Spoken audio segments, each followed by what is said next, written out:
Rukun qalbi ada dua. Yang kedua tertib. Baik, kita sekarang dalam memahamkan rukun-rukun sembahyang. Rukun tak boleh tinggal. Tinggal tak sah.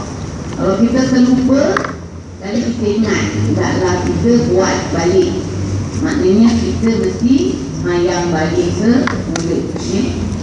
Jadi rukun sembahyang, fardu sembahyang, wajib dalam sembahyang. Tiga ni bendanya sama. Rukun, fardu, wajib. Tapi kalau dalam haji, rukun dengan wajib, rukun dengan wajib lain. Rukun lain, wajib, haji lain. Tapi kalau sembahyang, puasa, rukun, wajib, tiganya sama. Jadi kita sekarang dalam memahamkan rukun qalbi, kerja hati. Dua je kerja hati. Jadi hati mesti bekerja, iaitu niat.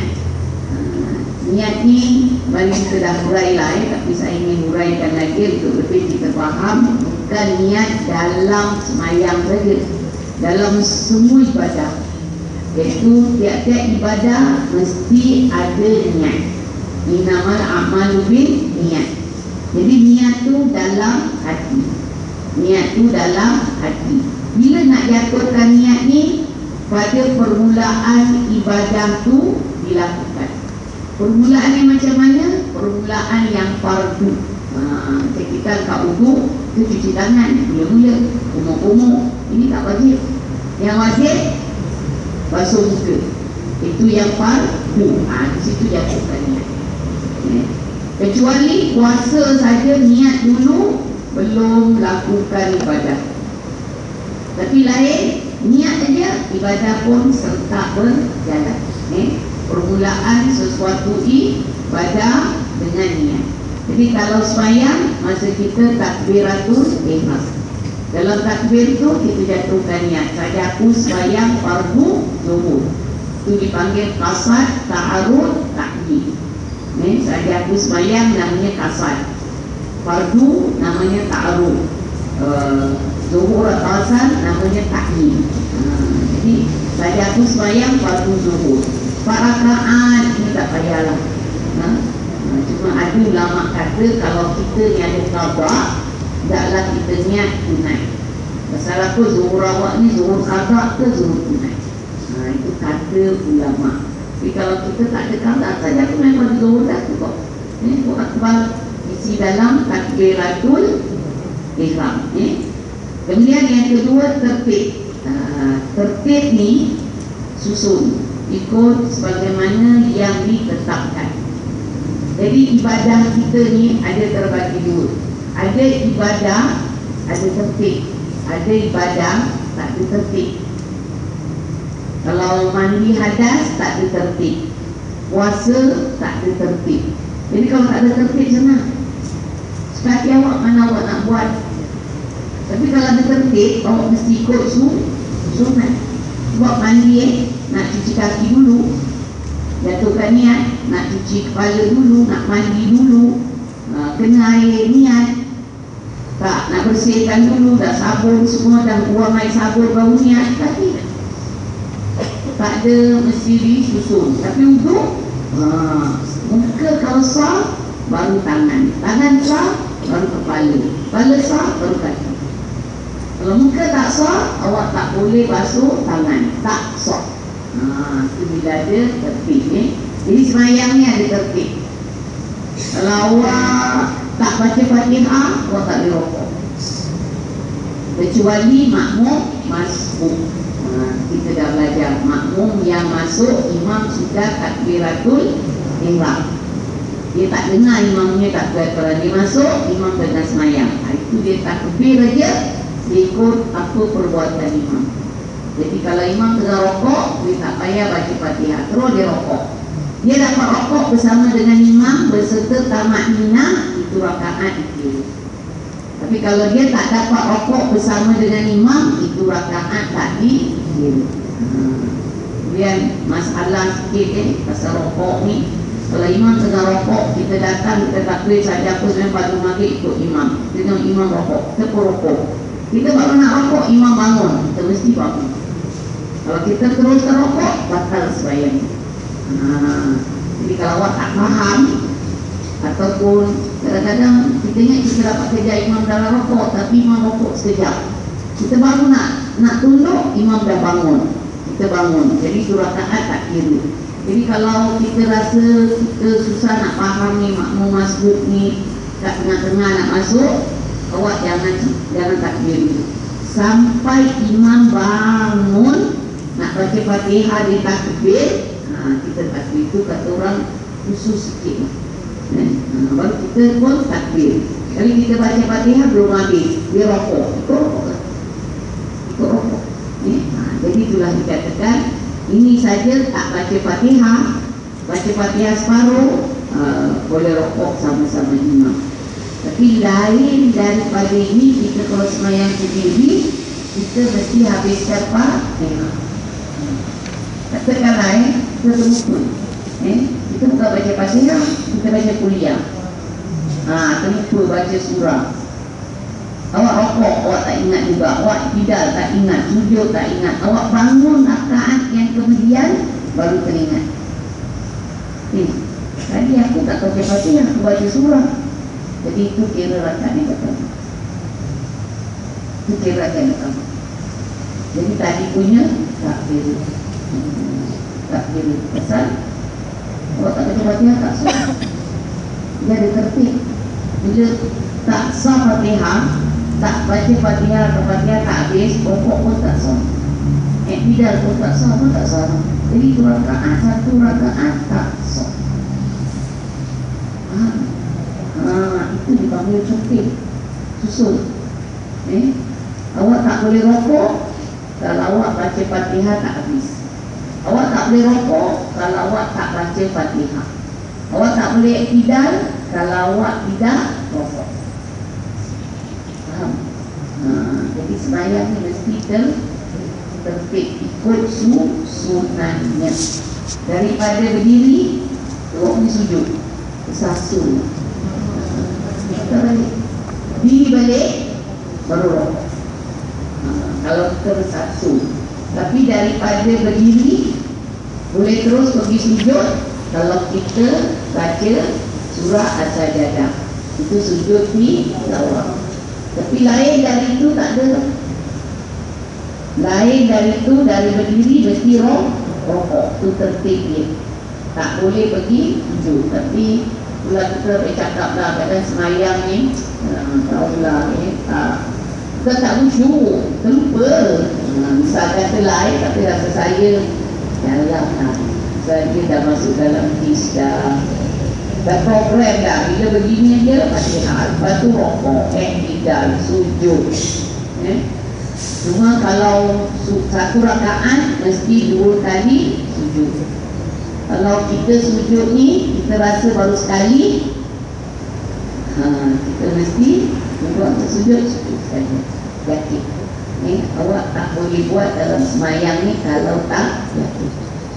Jadi itulah dikatakan tertib, susun, ikut sunannya, ikut susunannya. Tak boleh nombor 1 terus pergi nombor 3. Itu kalau ada tertib. Jadi puasa tak ada tertib, mayang ada tertib, wudu ada tertib, mandi tak ada tertib. Kalau haji ada tertib, umrah ada tertib. Pasal kalau awak tak sah, awak pisah pun tak sah. Ada pertanyaan lah satu apa-apa, tapi aku nak buat, dia tanya saya sesudah habis hukum, sudah habis haji. Dia kesiannya hari ini kalau tak betul-betul dia buat tak betul, kesian lah.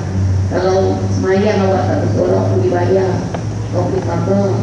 Puasa awak tak betul, awak boleh kabar. Tapi haji, awak nak kabar tahun depan, 20 tahun lagi. Jadi susah nak pergi haji. Kalau dah pergi haji tu, jadilah baik-baik kita punya ni. Jangan ambil tunai. Baru-baru ni ada orang haji saya, Tapi bukan haji lah, umrah. Katanya dia ajari 3 niat. Niat umrah, niat umrah badal dan niat umrah bersyarat. Umrah apa jadi ni? Awak buat umrah ke? Awak buat umrah untuk arwah ke? Tapi awak baca pula niat yang umrah awak gantung dengan syarat. Jadi kalau niat dah tak betul ni, badan tak betul. Jadi yang saya nak cakap tadi pasal tertib tadi, haji ada tertib. Hamba Allah ni dah habis haji jumpa saya. Dia kata saya ni, dia kata datang Mekah ni buat haji tamattu, maknanya niat umrah dulu. Jadi saya tawaf ramai kali dah keluar ni. Saya takut dengan kita. Saya ikut tak sampai. Orang saya ni saya ikut, orang putih saya ikut, semua ni. Macam orang nak cakap apa, saya pun tak tahu. Dia pakai ikut orang, sedangkan dia punya tawaf tak sah, dia punya sa'i pun tak sah, dia punya gunting pun tak sah, pasal ada tertib. Kalau tak ada tertib, senang awak pun tawaf balik. Niat awak kena patah balik. Tapi apa nak cakap patah balik? Sekarang dah buat lagi. Awak je lah terima haji. Dia patut buat umrah, selesai umrah baru dia buat haji. Kan umrah tak selesai, dia bukan tak selesai lah. Ni boleh dia masuk buat haji, jadi haji kirat. Tapi umrah dia tak sah. Dia tak ulang lagi, dia tak ulang tawaf lagi, sedang dia dalam ihram umrah. Ini kacau tau. Sebab dia katakan umrah haji ni dia pasal ihram tau. Ihram ni kita bila dah niat, kita sudah buat perjanjian kepada Allah, ada beberapa perkara kita tak lakukan. Melainkan bila kalau umrah, tawaf dan sa'i. Kalau haji dah wukuf, melontar jamrah, bermalam di Muzdalifah, baru putih. 2 wajib haji, 1 rukun haji, baru boleh tahlul. Jadi ada undang-undang. Kadang-kadang tahlul belum sampai masa tak faham. Jadi siap ni. Jadi kalau umrah tu awak boleh lah ulang haji, tapi kalau haji itulah masalahnya. Kalau haji diajar niat macam-macam, awak pun tak tahu, awak pun ikut sepanjang apa diniat, kacau lagi awak. Dan kalau awak boleh ulang lagi, tak apa. Ini bukan kata biaya dia besar saja, undang-undang dia pun serai. Sebab kalau kita pergi haji, betul lah buat. Kalau niat satu-satu, jangan niat bersyarat. Awak niat bersyarat, syarat datang, habis bakal awak punya niat. Biar dia awak tak ada niat. Tiap-tiap amal mesti ada niat. Niat tu mesti berserta dengan perbuatan. Tapi awak dah beri syarat. Kalau syarat datang, maknanya awak bertinggi tau. Awak punya niat tu tak confirm. Syarat datang, batalnya awak. Jadi orang yang ajar bersyarat ni, dia tak ajar ni. Kalau awak niat ni, awak datang syarat ni, awak tak ada niat, tak diajar. Tak diajar macam tu. Dia dengan niat syarat, dia ingat terus dijemput dia. Padahal syarat dah datang. Maknanya dia gantung pada syarat dia. Kalau dah datang, maknanya dah batal niat tadi. Jadi ini masalah-masalah yang sekarang saya tak tahu lah ya, masalah haji ni sekarang banyak yang ambil keringan. Apa sikit panggil darurat. Pasal awak pakai spray darurat, dia tak semayang susah. Padahal lambat hari nak bangun dulu. Pasal awak lepas tawaf makan, ini darurat, mesti makan dunia. Pasal ini keperluan hidup. Padahal kan boleh makan dulu pergi tawaf. Ada banyak masalah ni. Baru-baru ada muzakarah haji ni. Orang-orang yang nak jadi mutawif macam periksa. Saya periksa baru dapat sijil untuk awak jadi mutawif. Tapi orang yang dia punya periksa pun, kita tengok bawa haji pun pergi makan, tak makan belakang bau kita, Tawak dulu, salah, tawak dulu. 10 pagi dah pergi tawak. Nak berangkat begitu benar. Allah nama itu adalah ikut mazhabnya. Jadi kita itulah kalau puasa, semayang, ini boleh ulang-ulang. Sebab ini mana tempat pun kita boleh buat. Tapi haji umrah tempat dia tertentu, masa dia tertentu. Bukan senang kita nak ulang balik. Jadi itulah dikatakan haji baik, umrah baik, ada tertib. Jadi kalau nombor 2 tak sah, nombor 3, nombor 4 pun tak sah. Tertib. Ibadah bila ada tertib berat sikit. Kalau tak ada tertib, senang. Awak mandi kan senang. Awak dah mandi, kali awak tengok ada cat tak mana. Buang aja cat tu, dirosai. Tak ada tertib. Tapi bila muka ada cat, awak kena patah balik. Tangan ni dah rata, kena ulang balik. Pasal ada tertib. Jadi ingat bila satu ibadah rukun dia ada tertib, dia mesti ikut sunat. Inilah dikatakan rukun qalbi, kerja hati. Dalam semayang ada 2. Niat mesti dalam hati, tak boleh lafaz. Usali itu bukan niat. Dan tertib, susun, hati yang susun. Rokok, iktidal, ini kerja hati. Kita berhenti sini, kita